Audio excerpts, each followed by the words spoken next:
বাংলাদেশের একজন প্রখ্যাত সাংবাদিক জনাব মাসুদ কামাল সাহেব একসময় সাংবাদিক ছিলেন, এখন কন্টেন্ট ক্রিয়েটর। কথা নামে তার একটি চ্যানেল আছে এবং বৈঠকি নামে আরেকটি চ্যানেল আছে, সেটাতে সে শুধু ইন্টারভিউ করে জুমের মাধ্যমে। অনেক ভক্ত তার, অনেক ভক্ত, সুন্দর করে কথা বলেন, চেহারাও সুন্দর, ভেরি হ্যান্ডসাম, চুলগুলো সাদা, আপনারা অনেকেই চেনেন তাকে, অনেকেই ফলো করেন। আমিও তাকে দেখতাম বা এখনও দেখি, প্রায়শই তার কন্টেন্ট দেখি। কিন্তু ইদানিংকালে ওনাকে একটা জিনিস আমি লক্ষ্য করেছি যে উনি সুযোগ পেলেই আমাদের বর্তমান প্রধান উপদেষ্টা জনাব ডক্টর মোহাম্মদ ইউনূস সম্পর্কে গীবত গাইতে শুরু করেন। গীবত গাওয়ার স্টাইলটা অবশ্য অন্যরকম, ডাইরেক্ট বলেন না। অনেকেই বলেন উনি নাকি কি বলে ওই যে উপদেষ্টা হইতে চেয়েছিলেন, ওনাকে নেয় নাই। তা আমি স্যারকে বলবো যদি পারেন নিয়েন, কারণ এই ভদ্রলোক যেভাবে নাকে মুখে মিশা কথা কয় আপনার সম্পর্কে, এইভাবে যদি কইতে কইতে একসময় সত্য হয়ে যাবো। কারণ একটা মোষ মিশা কথা কইতে কইতে কইতে কইতে এই হাসা হয়ে যায়। পারলে নিয়েন, অনেকেই তো নিছেন, তাহলে নিয়ে নেন, সে দেখবেন একদম আপনার গুণগান গাবে। এরকম অভ্যাস তার আগেও আছে। এনিওয়ে, আজকের আলোচনা হইলো ওনার একটা কন্টেন্ট দেখলাম।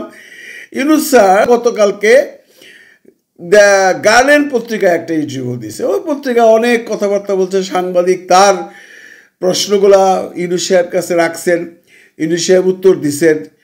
এর মধ্যে এমন কোনো কথা ইউনূস সাহেব বলে নাই যেটা নিয়ে প্রচণ্ড সমালোচনা হইতে পারে। যেমনটি ধরেন, এই কামাল সাহেব প্রথম ইউনূস সাহেবের খুব প্রশংসা করে বলল ইউনূস সাহেব নোবেল লরিয়েট, সারা বিশ্ব তাকে চিনে, উনি খুব সম্মানীয় মানুষ, ওনার প্রতি দেশের মানুষের কতটুকু সম্মান আছে সেটা সন্দেহজনক। আমি অত্যন্ত বিনয়ের সাথে জনাব কামাল সাহেবকে বলছি, বাংলাদেশের মানুষ ইউনূস সাহেবকে কতটুকু পছন্দ করেন এই মুহূর্তে আপনি একটা জরিপ করেন। আপনি তো মাঝে মধ্যে জরিপ করেন না, ওই যে আওয়ামী লীগ আসলে এখন কত পার্সেন্ট লোক চাইবো, বিএনপির কত পার্সেন্ট লোক ভালোবাসে। আপনারা জরিপ করেন ভাই, দয়া করে দেখেন বাংলাদেশের মানুষ এই মুহূর্তে ইউনূস সাহেবকে কতটুকু ভালোবাসে। না ভালোবাসার কোনো কারণও নাই। ইউনূস সাহেব এমন কিছু করে নাই এখন পর্যন্ত এই 7 মাসে যে আপনি তাকে ঘৃণা করবেন। আপনি অনেকগুলো সুন্দর সুন্দর কথা বলছেন। প্রথমেই বলছেন যে দেখেন ইউনূস সাহেব কিন্তু এখন বাংলাদেশি সাংবাদিকদের চেয়েও বেশি পছন্দ করেন বিদেশি সাংবাদিকদের সাথে ইন্টারভিউ দিতে। আমি অত্যন্ত বিনয়ের সাথে বলছি, নুরুল কবির স্যারের মতো এরকম বিজ্ঞ সাংবাদিক ব্যতীত কয়জন আছে বাংলাদেশে আপনারা যে কথা কইতে পারবেন ইউনূস সাহেবের সাথে? আছে? মনে তো হয় না। আপনি কারণ কি দেখাইছেন? বিদেশি সাংবাদিককে উনি দেয় কারণ ইউনূস সাহেব জানে তার দেশে কোনো গ্রহণযোগ্যতা নাই, বিদেশিদের কাছে তার গ্রহণযোগ্যতাটা ধরাইয়া দিতে চান। কারণ বিদেশিরা তো কারণ বাজার করে না, সে তো বাজারের তোর জানে না।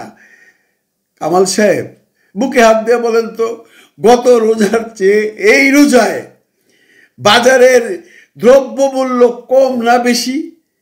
নিশ্চয়ই কম। কোনো হাহাকার দেখছেন? হামাকা তো কয়ে দিলেন বাজার উনি নিয়ন্ত্রণ করতে পারেন নাই। অনেক প্রশ্নের মধ্যে আপনি সেই সাংবাদিকের কথা ব্যতি রেখে 2-3টা বাড়তি কথা বলছেন। আপনি যেমন বলছেন উনি 7 মাসে তো সংস্কারটাই করতে পারে নাই। একটা দেশের সংস্কার 7 মাসে করা যায়? আপনি যদি ডক্টর মোহাম্মদ ইউনূসের জায়গায় থাকতেন আপনি 7 মাসে পারতেন? বলেন তো আপনি পারতেন কিনা 7 মাসে সংস্কার করে? উনি কোনটা করেন? উনি সংস্কার কমিশন করেছেন, টাইম দিয়েছেন, তারা শেষ করতে পারে নাই, তারা আরও কিছু টাইম নিছে।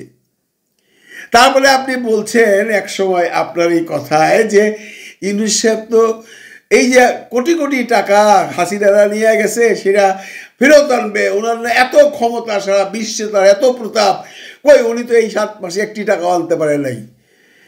কামাল সাহেব, একটা কথা মনে আছে আপনাদের?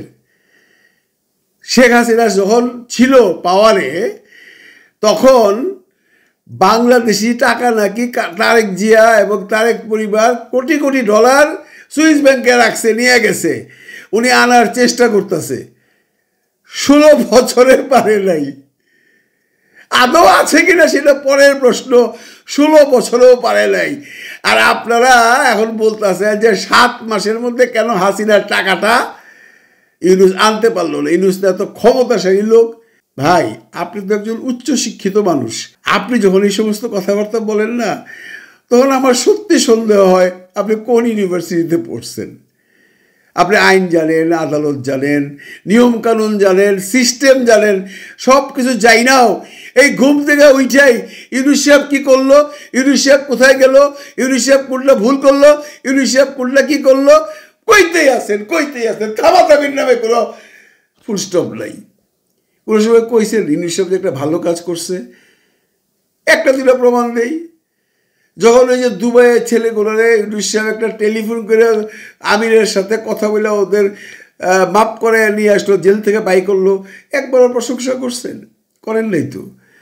বা মনে করেন যে আমাদের প্রবাসীদের জন্য যে লাস্ট যেটা উনি করলেন, যে পুলিশ ভেরিফিকেশন বন্ধ করে দিলেন, যে কারো পাসপোর্ট করতে হইলে কোনো পুলিশ ভেরিফিকেশন লাগবে না, কারণ এনআইডি যথেষ্ট।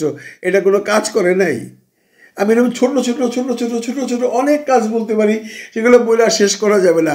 7 মাসে উনি যতটুকু করার করতেছেন, এর চেয়ে বেশি পারবে না। আমলাতান্ত্রিক জটিলতা যে একটা জিনিস আছে, সেটা তো আপনি জানেন, অন্য সাধারণ মানুষ না জানুক। আপনি কিন্তু শিক্ষিত মানুষ, মহাশিক্ষিত মানুষ, আপনি বোঝেন না আমলাতান্ত্রিক জটিলতা কারে বলে? বোঝেন তো ভাই, না বুঝার ভান করেন কেন ভাই? আপনি কন্টেন্ট তৈরি করেন, ভালো কথা। আপনি বস্তুনিষ্ঠ কথা বলেন, সেটাও ভালো কথা। কিন্তু মাঝে মধ্যে আপনি এমন সমস্ত উদ্ভট বাক্য প্রয়োগ করেন যেগুলো আপনার মতো একজন জ্ঞানী লোকের মুখ দিয়ে বানায় না। আইন শৃঙ্খলা নিয়ে সেই সাংবাদিক মহোদয় বলছেন যে ঢাকা শহরে হাঁটলে পরে তো মনে হয় না ঢাকা শহর খুব শান্তিতে আছে। এই কথা তো আমরা সবাই জানি। ইউনূস সাহেব 8 তারিখে আসার পরের অবস্থাটা চিন্তা করেন, আর এখন চিন্তা করেন। দিন দিন তো উন্নতি হচ্ছে, এটা তো কেন অস্বীকার করেন? কেন এটা অস্বীকার? দিন দিন উন্নতি হচ্ছে না, লোকজনকে ধরা হচ্ছে না। এখন আপনি বলবেন যে হ্যাঁ, খালি আওয়ামী লীগকে ধরা হচ্ছে না। শুধু তাই নয়, সন্ত্রাসী তো ধরা হচ্ছে। এখন তো পুলিশ অ্যাক্টিভ হয়েছে। আপনি নিজেই ভাইবা দেখেন কামাল সাহেব, যে পুলিশ কি পরিমাণ ইনঅ্যাক্টিভ ছিল আজ থেকে 20 দিন আগে, 25 দিন আগে। কাউকে ধরতে ভয় পাইতো, কোনো সমন্বয়ককে ধরতে ভয় পাইতো, কোনো দলীয় নেতাকে ধরতে ভয় পাইতো। পুলিশকে সেই ক্ষমতা ধীরে ধীরে দেওয়া হয়েছে। পুলিশ ট্রমার থেকে ফেরত আসছে। এখন কিন্তু ওই সমন্বয়ক বলেন, বিএনপি বলেন, আওয়ামী লীগ বলেন, কাউরেই ছাইরা কথা কইতেছে না। তারা যখন বুঝতে পারতেছে যে না, আমাদের পিছনে সরকার আছে, তারা শুরু করছে এই ট্রমাটা। তারা এতদিন কাটায় উঠতে পারে নাই, সরকারও ঠিক ওইভাবে যাইতে পারে না। হ্যাঁ, আমি 100 বার স্বীকার করি, কিছু কিছু অর্ডার ইউনূস সাহেব এতদিন পরে এসে দিচ্ছেন, এটা হয়তো আরও আগে দেওয়া উচিত ছিল। সেটা দেয় নাই কেন, সেটার পিছনে যে কি কারণ, সেটা আপনার মতো সাংবাদিকরা খুঁজে বের করতে পারবেন। আপনারা বের করেন না ভাই, বের করে জাতির সামনে উত্থাপন করেন যে কোন প্রবলেমে পড়ে ইউনূস সাহেব আজকে যে হার্ডলাইনে যাওয়ার চেষ্টা করতেছে, আজকে যেভাবে মানুষজনকে ধরা হচ্ছে, সেটা আওয়ামী লীগ, বিএনপি আর সমন্বয়ক না, যাকেই হোক, পুলিশকে যে ক্ষমতাটা দেওয়া হয়েছে, এটা এতদিন কেন দেওয়া হয় নাই? উত্তর একটাই, দেওয়া ছিল, তারা সাহস পাচ্ছিল না, তারা বিশ্বাস পাচ্ছিল না। তারা এখন বুঝতে পারছে যে না, সরকার আমাদের পেছনে আছে। সবচেয়ে বড় কথা হইল ইউনূস সাহেবের সমালোচনা করেন, কনস্ট্রাকটিভ সমালোচনা করেন, আমরাও চাই, কারণ কেউই সমালোচনার ঊর্ধ্বে নয়।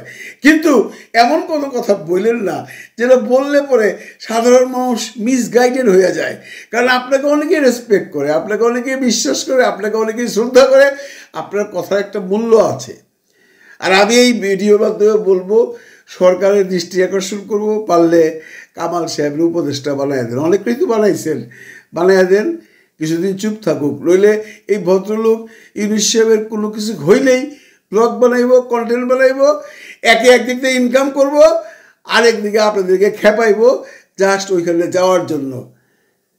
উপদেষ্টা নেন না, এখন তো অনেক উপদেষ্টার লাগে চেঞ্জ করবেন, ওনারা নিয়ে নেন, নাহলে আপনার বিশেষ সহকারী হিসেবে নিয়ে নেন।